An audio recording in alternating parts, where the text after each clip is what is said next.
નમસ્કાર દર્શક મિત્રો, હું જપન શાહ, કાનમ એક્સપ્રેસ ન્યૂઝમાં આપનું સ્વાગત છે. જોઈએ આજના મુખ્ય અને મહત્વના સમાચાર. આમોદ તાલુકા વિકાસ અધિકારીની ફરિયાદ બાદ કોંગ્રેસના તાલુકા પ્રમુખ સહિત 2 સામે ગુનો નોંધાતા રાજકીય માહોલ ગરમાયો.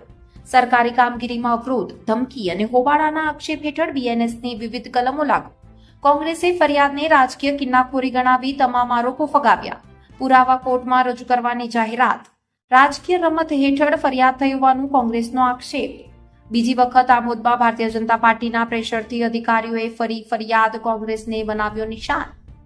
ભરૂચ જિલ્લાના આમોદ તાલુકામાં તાલુકા વિકાસ અધિકારીની ફરિયાદના આધારે કોંગ્રેસના આમોદ તાલુકા પ્રમુખ નરેન્દ્રકુમાર ઉર્ફે કાજી રાજેન્દ્રભાઈ પટેલ તથા ચિંતન રાજેન્દ્રભાઈ પટેલ સામે સરકારી કર્મચારીને ફરજ બજાવવામાં અવરોધ ઉભો કરવો, ધમકી આપવી અને સરકારી કામગીરીમાં દખલગીરી કરવાનો આક્ષેપ હેઠળ ભારતીય ન્યાય સંહિતા બીએનએસની કલમ 221, 224, 352, 351, 3 અને 3(5) મુજબ આમોદ પોલીસ મથકે ગુનો નોંધાવ્યો હતો.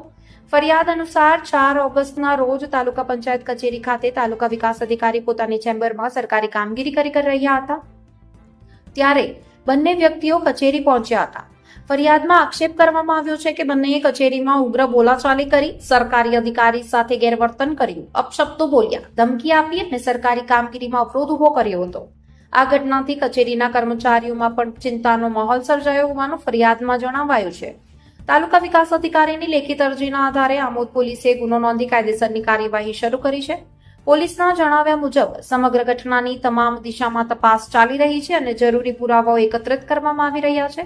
બીજી તરફ આમોદ તાલુકા કોંગ્રેસ પ્રમુખ નરેન્દ્ર પટેલ ઉર્ફે કાજી સમગ્ર મામલાને રાજકીય કિનાખોરીથી પ્રેરિત ગણાવી પોલીસ ફરિયાદમાં કરાયેલા તમામ આક્ષેપો સખત શબ્દોમાં નકારી કાઢ્યા છે. કોંગ્રેસના પ્રમુખ નરેન્દ્ર પટેલે જણાવ્યું તે મુજબ તેમની પાસે ઘટનાને લાગતા પુરાવા ઉપલબ્ધ છે, જે યોગ્ય સમયે કોર્ટ સમક્ષ રજૂ કરવામાં આવશે. સાથે જ નિષ્પક્ષ તપાસની માંગ પણ કરવામાં આવી છે. આ ઘટનાને પગલે આમોદ તાલુકાના રાજકીય વર્તુળોમાં ભારે ચર્ચા શરૂ થઈ છે.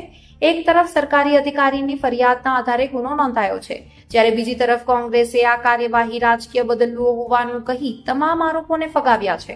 હાલ સમગ્ર મામલાની તપાસ આમોદ પોલીસ દ્વારા ચાલી રહી છે. રિપોર્ટર મકસૂદ પટેલ, આમોદ. નમસ્કાર, મારું નામ નરેશ લાડુમોર છે. હું તાલુકા વિકાસ અધિકારી તરીકે આમોદ ખાતે ફરજ બજાવું છું. તારીખ 4 ઓગસ્ટ 2026ના રોજ બપોરે 12 વાગ્યાના અરસામાં નરેન્દ્રકુમાર રાજેન્દ્રભાઈ પટેલ ઉર્ફે કાઝી તેમજ ચિંતનકુમાર રાજેન્દ્રભાઈ પટેલ, બંને રહે ગામ સરભાણ, તાલુકો આમોદ, જિલ્લો ભરૂચ, એ બંને મારી ચેમ્બરમાં આવેલ હતા. મારી સાથે ઉગ્ર બોલાચાલી કરી અને અપશબ્દોનો પણ પ્રયોગ કર્યો, સરકારી કામમાં રૂકાવટ કરેલ છે. જે અંતર્ગત મેં આમોદ પોલીસ સ્ટેશન ખાતે 4 ઓગસ્ટ 2026ના રોજ બપોરે 16 કલાકે એફઆઈઆર નોંધાવેલ છે, જેની વધુ તપાસ પોલીસ અધિકારી શ્રી દ્વારા હાલ ચાલુમાં છે. આમોદ તાલુકા વિકાસ અધિકારી દ્વારા આપ પર ફરિયાદ કરવામાં આવી છે, શું બાબત છે? કેવી ફરિયાદ? ફરિયાદ તો એક રાજકીય કિન્નાખોરી રાખીને રાજકીય પાર્ટીનો હાથો બનીને અમારી પર ફરિયાદ કરવામાં આવી છે. ને અમે તાલુકા વિકાસ અધિકારી પાસે એક અમારા તાલુકા પંચાયતના ચૂંટાયેલા સભ્ય એમની બાબતે અમે રજૂઆત કરવા ગયા હતા અને અમારી પાસે રાજકીય કિન્નાખોરી રાખીને અમારી સામે ફરિયાદ કરવામાં આવી છે તાલુકા વિકાસ અધિકારી શ્રી. કયા આધારે કહી શકો કે આ રાજકીય કિન્નાખોરી છે? જો રાજકીય કિન્નાખોરી ના હોય તો અગાઉ પણ આમોદ નગરપાલિકામાં સેનેટરી ઇન્સ્પેક્ટર દ્વારા અમારા યુથ કોંગ્રેસના પ્રમુખ સામે પણ આ રીતના ખોટી ફરિયાદ કરવામાં આવી હતી. આજે એ અધિકારી સમાધાન કરવા માટે તલપાપડ થયા છે અને ત્યારબાદ પણ આ અધિકારીને અમારી પાસે સમાધાન કરવા આવવું પડશે ને આ અમારી તદ્દન ખોટી ફરિયાદ છે. શું ઘટના શું હતી? તમે કેમ ગયા હતા તાલુકા વિકાસ અધિકારી પાસે? તાલુકા વિકાસ અધિકારી પાસે અમે એટલા માટે ગયા હતા કે અમારા તાલુકા પંચાયતના ચૂંટાયેલા સભ્ય હતા. એ જે તે જગ્યા પર પોતાની રોજીરોટી માટે નોકરી કરે છે. ત્યાં એની અગાઉના દિવસોમાં તાલુકા વિકાસ અધિકારી શ્રી અમારા તાલુકા પંચાયતના સભ્યને એમના કેબિનમાં બોલાવે છે અને કહે છે, તમે ક્યાં નોકરી કરો છો, કયા પદ ઉપર છો, કેટલો પગાર છો.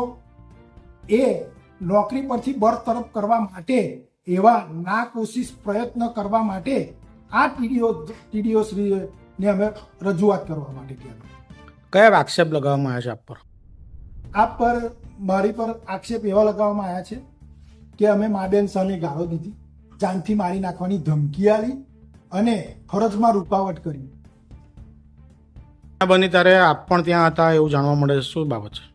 એમાં એ જ બાબત છે કે જેમ કીધું તેમ કે થોડા સમય અગાઉ અમારા જ સરભણ તાલુકા પંચાયત સીટના સભ્ય પોતાની અનેક રજૂઆતો લઈને અનેક અરજીઓ તાલુકા પંચાયતમાં કરેલી, ત્યારે અવારનવાર ટીડીઓ સાહેબ હોય, ત્યાંના અધિકારીઓ હોય, તેમની સાથે તે સંપર્કમાં હતા. ત્યારે એક દિવસ ટીડીઓ સાહેબ જાતે જ એમને ઓફિસમાં બોલાવે છે, ઊંચા અવાજથી કડકાઈથી એવું પૂછે છે કે તું ક્યાં નોકરી કરે છે, તારો શું પગાર છે. ત્યારે એમને અમને રજૂઆત કરી હતી, ત્યારે અમે બહુ ધ્યાન પર લીધું નહીં.